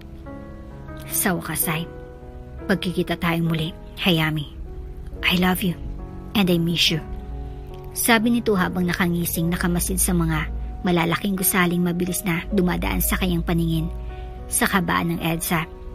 Sa buong akala niya ay okay lang ang lahat sa kanila ni Hayami. Matagal na rin noong last nakita niyang dating kasintahan.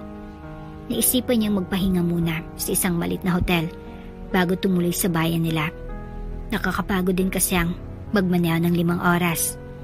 Pagpasok ng rumay, naligo muna ito matapos nun ay pinuksan niyang telebisyon. Nagulat siya ang napanood niya rito.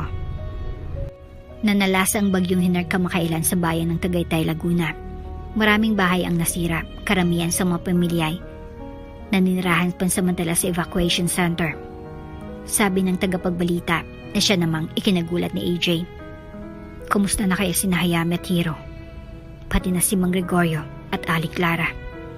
Nang napatingin siya ulit sa telebisyon, may nahagip ang kanyang mata. Isang babae kahayog ni Hayami ang dumaan sa harapan ng cameraman. Subalit nagtaka ito sa itsura ng babae. Buntis kasi ito. Kinaumagahan ay agad na nag-check out sa tinutuluyan si AJ. Tinahak niyang pinakamabilis na daan papunta sa bahay ni Hayami para makarating siya agad rito. Kailangan niya nang makausap si Hayami at ang mga magulang nito. Pagdating ni AJ sa may manggahan ay agad niyang pinarada ang jeep at bumaba ito. Humahango siya sa bahay ni Hayami pero wala siyang naabutan doon. Tama, nasa evacuation center pala sila. Pagpapaalala niya sa sarili. Subalit saan yung center dito? Umalis na lang siya ay sinubukang hanapin kung saan yon. Dumiretso muna siya sa bayan at nagtanong-tanong hanggang sa isang matandang babaeng nagturo ng direksyon papunta doon. Hello po, maaari po bang magtanong? Pagbati niya sa receptionist sa harap. Dito po ba yung evacuation center? Yes, dito po. Ano po yun? Tugon nito. Hinahanap ko po kasi ang pamilya ni na Hayami at Hiro. Ang magulang niya ay sina Mang Gregorio at Aling Clara. Sina Mang Greg? Opo. Andun sila sa tent number 28. Humahangos na nagpunta sa lugar na itinuro ng receptionist si AJ. Malayo pa lang ay natanaw niya na si Hayami. Abot langit ang pasasalamat niya na okay lang naman ito. Tinagtagalay, natanaw niya na si Hiro na mag-isang naglalaro sa tabi ng tent. Si Mang Gregorio naman ay abalang naglilinis at si Aling Clara ay nagluluto na. Nagulat ang lahat nang makita siya. Bakit ka narito? Pagsusungit ni Hayami. Para balikan ka.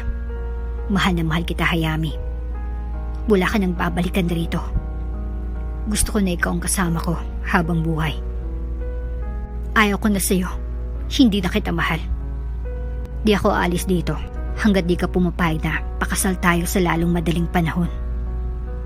Bitawan mo ako. Kalimutan mo na naging tayo. Tapos na tayo. Sasagot pa sana si AJ nang may naramdaman siyang nanuntok sa kanya. Dahilan para siya'y matumba. Ng kanyang lingunin ay si Mang Gregorio pala.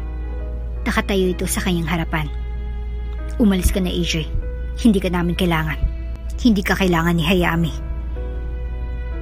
Kaya naming buhayin ang sanggol na dinadala niya na wala ka. Mas gugustuhin ko na ituring na bastardong apo ko kaysa makatuluyan ni Hayami ang lalaking katulad mo. Susuntukin pa sana ulit ng kanyang itay, si AJ. Ay inawat niya siya ni Hayami. Tama ni itay. Ako nagpaalis sa kanya noon. Kusa ko siyang pinaliw dahil alam ko na di kami bagay. Kasalanan kong lahat. Kailan ay di niya inisip na iwanan ako. Pag-amin ni Hayami. Anak, di mo alam ang sinasabi mo. Alam na alam ko, itay. Siya ang tanging lalaki nagpatibok ng puso ko. Handa akong sumama sa kanya. Saan man niya ako dalhin. Kasi mahal na mahal ko siya. Sigurado ka ba sa desisyon mo, anak? Tanong naman ni Aling Clara. Opo, inay. Nung una pa lang ay kita ko na kay AJ ang katangian ng isang lalaking gusto kong maging ama ng aking mga anak. Payagan mo na sila, asawa ko. Mahal na mahal ang anak mo si AJ. Galit na kinausap ni Mang Gregorio si AJ. Mahal mo bang anak ko? Opo, Mang Gregorio. Ibibigay ko sa kanyang lahat. Tumigaya lang siya. Huwag ko lang mabalita na sinasaktan mo siya. Ako makakalaban mo. Mahigpit na bili ng matanda. Itinayo ni Mang Gregorio si AJ at nag-usap sila kung kailan gaganapin ang kasal nila. Gusto ng pamilya ni Hayami na sanay mas lalong madaling panahon kasi lumalaki niyang tiyan nito. Naganap ang simpleng kasalan nila sa Maylawa. Memorable kasi ang lugar nito sa kanilang relasyon kaya doon nila ito ginanap. Naging ring bearer si Hiro at abay naman ng pinsan at kamag-anak ni Hayami na nagmula pa sa karatig bayan nila sa Tagaytay. Umuwi muna sa Maynila si AJ pagkatapos ng kasal. Kinausap niya ang kanyang mga magulang at humingi ng kapatawaran sa nagawa niya. Isa kang ingrate. Nanggagalaiti sa galit na sinampal siya ng mami niya. Bakit mo nagawa sa amin to, AJ? Tanong ng kanyang daddy. Nung nawala ko isang linggo ay naaksidente po ako. Isang babaeng tumulong sa akin para bumalik sa normal ang aking kalagayan. At dahil doon ay natutunan ko na siyang mahalin. Hindi pwede. Kailangan matuloy ang kasal niyo ni Audrey. Utos ni Doña Margaret. Oo. Dapat na matuloy ang kasal niyo. Sang-ayon din ni Don Carlos. Bukas na bukas ay papahanap kong babaeng sinasabi mo sa probinsya at kakausapin ko siya. Lumayas ka sa harapan namin. You're a disgrace to this family. Pinagtambuyan siya palabas ng kanyang mami. Umalis na lang si AJ at inubos ang oras sa isang bar sa Makati. Ito ang lagi niyang pinupuntahan kapag masama ang kanyang loob. Kinabukasan ay isinama ni Doña Sinner at isang detective na binayaran niya para hanapin ang bahay ni Hayami. Magandang araw po. Dito po ba yung bahay ni Hayami? Tanong ng detective. Asan yung Hayami na yan? Bulyaw ni Doña Margaret. Ako po si Hayami. Sino po sila? Ako lang naman ang mami ni Adrian. Ay, kayo po pala. Magmamano sana ito pero iniwas ng Donya ang kamay nito. Ano po kailangan nila? Dediretsuhin na kita. Magkano? Magkano kailangan mo para hiwalayin mo ang anak ko? Wala po. Mahal na mahal namin ang isa't isa. At walang halagang pera ang makapaghiwalay sa amin. Lumabas na si Mang Gregorio at Aling Clara nang marinig ang sigawan ng dalawa. Ang mabuti pa ay umalis na kayo sa pamamahay namin. Bago pang may magawa akong napagsisihan ko sa huli. Pananakot ni Mang Gregorio. Hindi pa tayo tapos. Aalis ako ngayon. Pero babalikan kita. Sinong babalikan mo, Mami? At anong ginagawa niyo dito sa pamamahay ng asawa ko? Wika ni AJ. Nagulat ang Donya. Di niya namalay na sumunod pala siya doon. Anak? Huwag mo na akong tawaging anak. Kung ipagpipilitan mo ang kagustuhan mo. Mahal ko si Hayami. And that stays. Walang nagawa ang Mami at ang mga kasama nito kundi umalis. Ilang buwan din nagpakita si AJ sa kanyang mga magulang.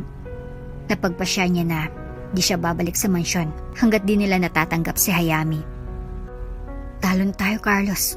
Kapag pinagpilitan natin ang ating kagustuhan ay tuluyan ang mawawala ang ating anak sa atin. Pagbabalita ni Doña Margaret sa kanyang asawa. Sinabi ko naman sa iyo ng ating anak ay may prinsipyo at kapag nagmahal yan ay tapat. Paano yan? Di na ba matutuloy ang merger? Sa palagay mo? Tuluyan ang gumawa ang mga pangarap ng mga magulang niya na magkaroon ng merger sa mga negosyo nila at sa pamilya ni Audrey. Wala naman silang magagawa kasi ayaw naman talaga ni AJ. Hindi naglaon ay dinala na ni AJ si Hayami sa mansyon nila. Natanggap na rin siya ng magulang nito at naregaluhan pa sila ng isang malaking bahay sa Tagaytay na nagsilbi ring tirahan ni Hiro, Mang Gregorio at Aling Clara. Laki ang pasasalamat ng pamilya ni Hayami. Ngayon ay masagana ng kanilang buhay. Di naglaon ay natanggap na rin si Hayami ng mami at daddy ni AJ. Makarang ilang buwan ay isinilang ng unang apo ni na Don Carlos at Doña Margaret, maging sina Mang Gregorio at Aling Clara. Ang gwapo niya, ang matamana sa daddy AJ niya, mungkay ni Doña Margaret. At ang ilong naman ay mana sa mami Hayami niya. Dagdag naman ni Aling Clara. Nagkatinginan ang magbalai, tapos ay nagtawanan na lang ang mga ito. Nagsimula ang lahat sa isang aksidente. Isang trahedya na naging dahilan ng pagtagpo ng dalawang pusong destined to be with each other. Bagamat magkabila ang kanilang mundo, tadhana na rin ang naging dahilan upang magkasama sila. Ang pag-ibig ng AJ at Hayami ay kakaiba sa lahat. To some, it may seem like your run-of-the-mill love story.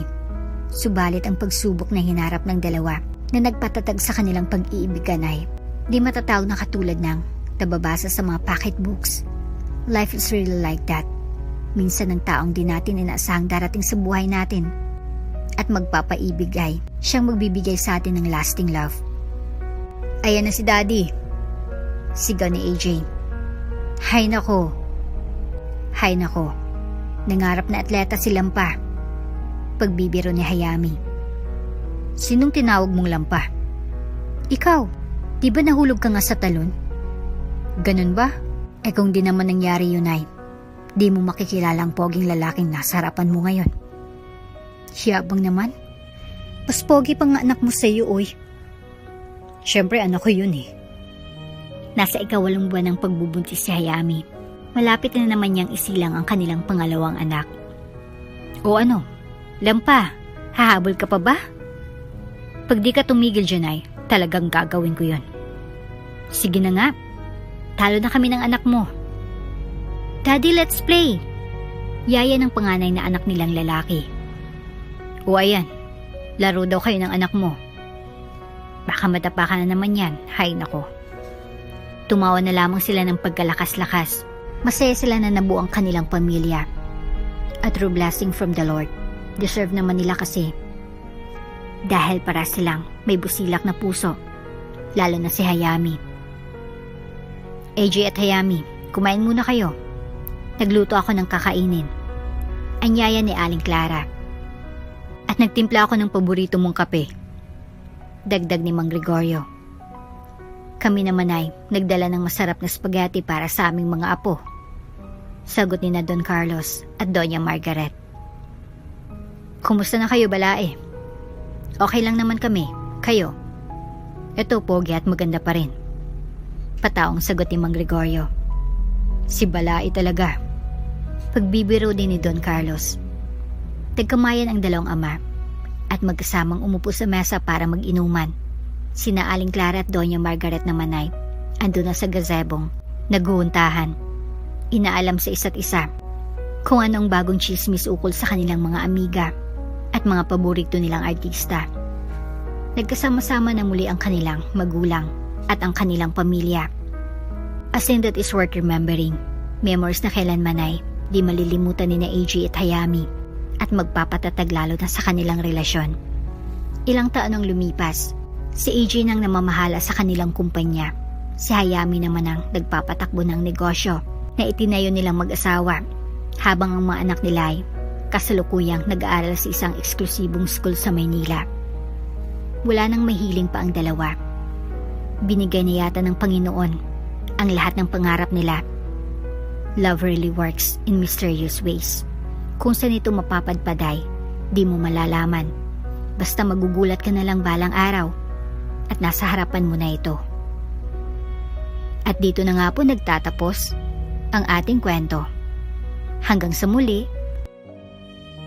Bago ka pa lang sa channel neto, ibang kwento ni Ate Jane, istorya mo, ikwento ko. Huwag kalimutang pindutin ang notification bell at subscribe button.